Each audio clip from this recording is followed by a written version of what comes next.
Hello Internet, and welcome to another episode of ShoutStone. I'm bringing you another Shoutcast from the Hearthstone beta. My name is ShoutThis, and we are going to dive right into a Shaman matchup featuring Matticus once again. This is a pre-patch game, but still, it's better than nothing, right? I am looking for more games, so if you or anybody you know is in the beta, tell them to record and send me some games. That would be great. Or if they stream it, and the stream is of reasonable quality that I can pull a game from it, that works too. Alright, well without further ado, let's get into action. It is Thrall versus Jaina. Matticus playing the part of Thrall, the Shaman, and Mystin playing the part of Jaina, the Mage. Okay, well I'm looking forward to this. Sorry for the pre-patch games. I am still looking for a lot of newer games. Most of the stuff I have right now in my lineup is from Trump or Total Biscuit, which is all well and good, I guess, but, you know, variety would be nice. I'll probably end up casting some more Trump games because he is still one of the best players of Hearthstone out there. Alright, mirror image to kick things off. Only response can really be a totem at this point, no other options available for Matticus. Mirror Image is one of those cards that I felt was a pain to deal with originally, and then when they buffed it up to 0-2, it made it even more of a pain, because you can just drop it first turn, and you're basically protected for the early game. So if you've got a deck designed around like a really early rush of either minions or really anything else, you can get some serious damage in before your opponent can do anything. Alright, Raging Worgen, going to come in for the Mage player. Only a few options here. He could play that Forked Lightning if he really wanted to. Or Lightning Storm, I guess I should say. I'm sorry. I don't know if he's going to go that route. He might. Does hit anywhere between 3 and 4 points of damage. Could possibly take out the Worgen, but it might end up just, you know. Well, he would take out the Worgen, I'm sorry. This is Lightning Storm, so it hits everything. Could play Feral Spirit instead. Would be locking down a couple points of mana to do that. Same thing with Lightning Storm. Alright, well he's going to play that just to clear the field. At least for his opponent. And just not have to deal with it. This was actually probably a good move since that Raging Worgen does have Wind Fury, it appeared, and would have been able to just take out both of those wolves. So, might have seemed like a little early, but hey. At least it got the field clear. Arcane Intellect being popped for the Mage player. Get a couple cards in the hand, but nothing really else. So it's starting off a bit slow here. I'm not gonna lie.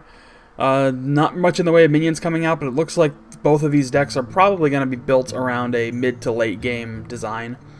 So my guess is that by the 5 or 6 drop, we're really going to see things start to kick off. Well, a good key Twilight Drake play there, when the deck was loaded with cards. Now the turn has passed. Looks like he is going to respond by hexing it. Pop another totem, probably take that out with his Searing Totem. And there we go again. So, the setup is working out fairly nice so far, but again, like I said, I think we're either by this or the next turn we're really going to start to see some stuff happen. Alright, Arcane Missile's coming out.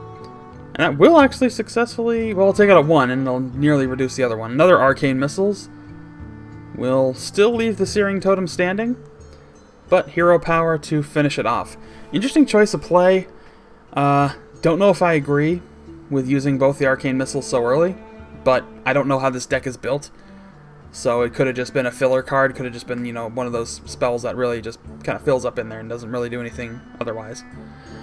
Azure Drake for Matticus. Now on the field. Let's see how the Mage player responds. Dalaran Mage. And a Frostbolt to finish it off. Lots of good removal so far in this game. Feral Spirit might be a good play this turn, just to get some defense out there. Also could play that Sen'jin Shieldmaster. I would probably go one of those two options. I don't see much else as a viable option. I'm going to play Mana Tide Totem, which will give him an extra card on each the end of each turn, which could be kind of handy. Avoiding Overload for now, looks like. Overload, one of those key mechanics that Shaman decks have to make really positive benefit out of cards that are cheaper.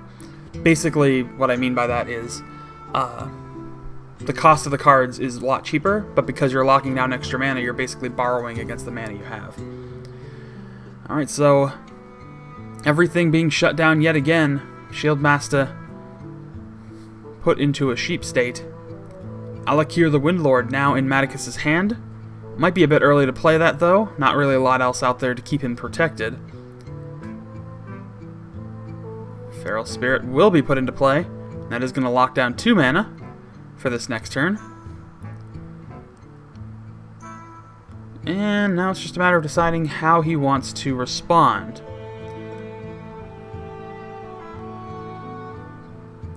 Gonna give a Rockbiter weapon to the sheep and use it to take out that Dalaran mage.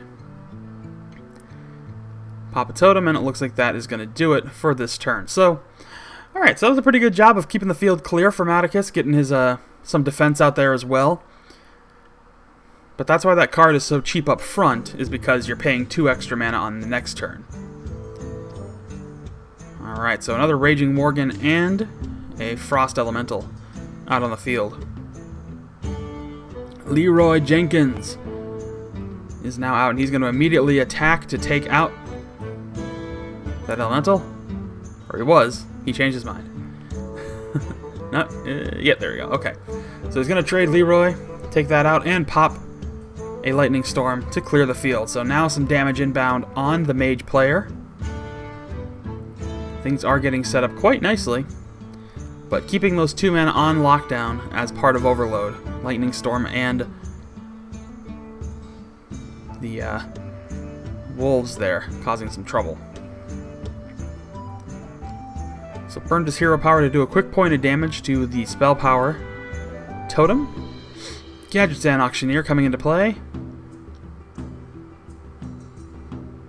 It's like an Earth Shock there. And the minion is down. Okay, so we're seeing some really good removal play on the part of Matticus here, who really is doing actually quite a good job of keeping the other side of the field clear. Oh, well, Flame Strike, that takes care of that. Flame Strike is certainly one of those exceptionally overpowered cards. I wouldn't say overpowered, but it's a giant pain in the ass. Alright, Gold Twilight Drake hitting the field. That's going to be buffed up to 6/6. Sunwalker going to come on alongside it. And we are looking at some serious firepower as we reach the late point of the game. It's 10 mana across the board. Going to use that Fire Blast to clear the Divine Shield. And Gelbin Mechatork, my least favorite legendary. Or at least one of them. And that's precisely why. Repairbot is, while it's lovely for you if you're, struggling for health, it's a pain in the ass to deal with because it'll heal your opponent too. Gonna get rid of that heal bot right away, thankfully. Because it starts to become a problem for both you and your opponent. Well, another Flame Strike does some serious damage, but does not clear the field. However, he will be able to start picking off some of these minions. Quick trade there as Gelbin Mechatork's gone, but there is still that one other Twilight Drake on the field. Now Ragnaros the Fire Lord. But here comes Alakir, the Wind Lord, who's going to dish out a few quick points of damage. And it looks like our mage player might be in a dangerous position. He has burned both of his Flame Strikes, so we're not going to see that again. He might still have a Polymorph, however, hidden somewhere. I think we've only seen one of those so far. And there we go. Polymorph exactly on cue. And he's going to Fireball to take out the Drake. So, well, he saves himself for at least this turn, but there is still a lot of potential damage in the hand for Matticus right now. And one of them is going to be Ragnaros, the Fire Lord. who will do 8 damage to an enemy at the end of every turn, or the end of Matticus' turn. So that's going to be a concession for Mystin, the mage, who cannot find a way to shut down the repeated legendary threat of Matticus. So, well played game all around. Really good removal demonstrated, I thought. Some interesting decisions on the part of the mage player, some interesting spell choices initially, but it all really boiled down to just being not enough. But Flame Strike sucks, and I hate that card, and I hate mage players who play that card. I'm just kidding. I love all you guys, but still, I hate that card. Anyway, that's going to do it for this episode of ShoutStone. We'll be back tomorrow with another episode of Arena Time, and we'll be back with more every single day. So subscribe, so that you know when our videos go live. You can also find me on Facebook and Twitter. Links are in the description. I encourage you to follow me there. And also like, comment, all the stuff that I appreciate oh so much. But thanks again for watching, and I'll see you all next time.